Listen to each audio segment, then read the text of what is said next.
The State Department stopped just short of warning students not to go to Mexico, but said they should avoid areas of prostitution, drug activity, and use common sense when traveling around the area. With crews like this working hard all over campus, what are students doing after the ice storm?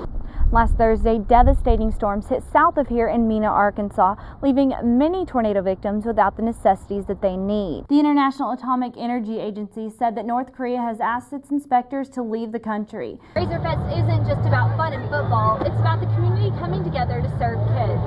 Through Champions for Kids, Razor Fest proceeds help fund 6 nonprofit organizations in the community. In the aftermath of the ice storm, crews are working hard to clean up the University of Arkansas campus. The payoff for some of these features is expected to come in as little as 3 to 4 years, and the hope is that those payoffs will directly benefit students living in these apartments.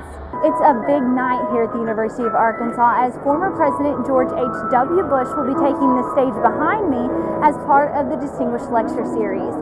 The University of Arkansas Police Department reported at least 6 possible incidents of thefts last week. Hundreds more cases are suspected, especially in Mexico, where 149 deaths have been linked to this flu. Today is about the race to find the cure, and we're going to find it together. The Susan G. Komen Race for the Cure is held every year in Northwest Arkansas to honor survivors, empower supporters, and most importantly, help find a cure for breast cancer. You have to be brave, like a lot of these women that are out here that are survivors. Every year, around 180,000 women and 2,000 men are diagnosed with breast cancer. Susan Marietti is one of those women.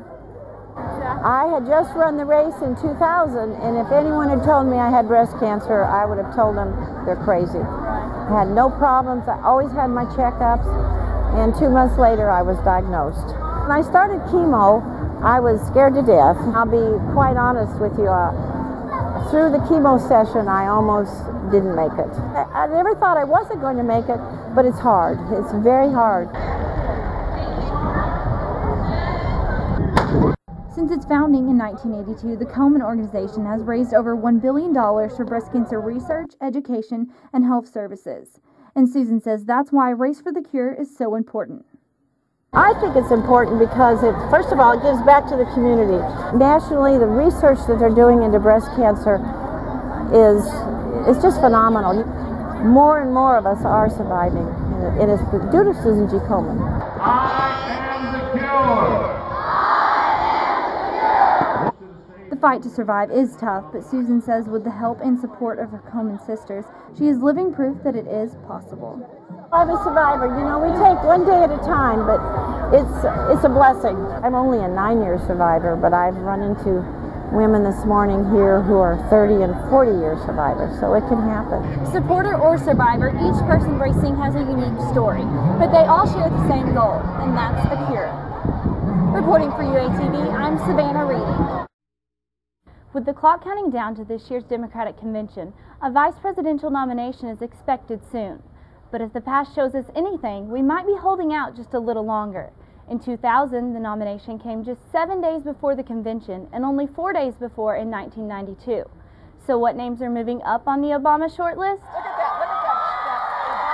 For many Democrats, this would be their dream ticket. But Hillary Clinton's no longer the hot name. I'm out there supporting him, doing everything I can to make sure he gets elected, and I will do the same with whatever ticket there is. As convention time draws near, this perfect package seems to slip farther away, and new names are coming to the forefront. What does the vice president want? Don't cause any trouble here today.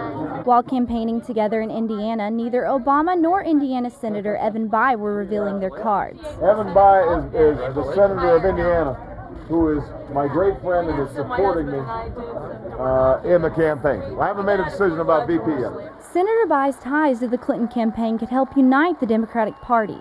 However, he is in favor of a ban on partial birth abortion, and his initial support for the war in Iraq could be hard for some Democrats to handle. Also, many wonder if his lack of excitement could hurt Obama's campaign appeal. With Virginia Governor Tim Kaine, Democrats could carry Virginia for the first time in 44 years. It's flattering to be mentioned. My mom loves it. She calls when she sees it, you know, but it is just, that's for the campaign to decide. But Kaine brings little foreign policy experience to the ticket. And that's exactly what Delaware Senator Joe Biden would bring to the Obama campaign. Years of experience on the Senate Foreign Relations Committee. However, many consider Biden to be the wild card in the race, and he only brings 3 electoral votes to the table. If Obama doesn't pick Hillary, he could strengthen his support with white women by nominating Kansas Governor Kathleen Sebelius. She's a Democrat elected in a red state, but she's little known elsewhere. Also, picking a woman who is not Hillary could infuriate Clinton's supporters.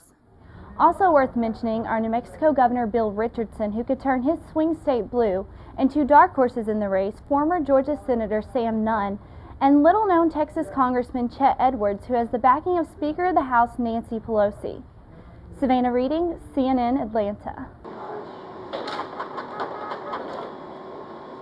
Books, DVDs, computer services, and special programs. All of these can be found free of charge at the library. For these reasons, libraries are booming in the tough economy. People have really been using the Fayetteville Public Library, and we believe it's because we provide the services that the community needs. But especially during this down economy, people have really come to take advantage of that. Last year, the Fayetteville Public Library hit the 1 million circulation mark, and they are on track to do the same this year. Not only does the Fayetteville Library provide needed services, but it's also doing its part to help others. This week, you can trim down those library fines that might be stacking up while helping others. We're doing a Food for Fines drive. It's for a great cause, and we're excited about doing it again. Excited to give people a chance to donate items, but also excited to offer those canned goods to people who we feel like really need them. For each food item donated, you'll receive a 50-cent reduction in your library fines. The food collected from the drive will go to the Cooperative Emergency Outreach Services in Fayetteville. Reporting for UATV, I'm Savannah Reading.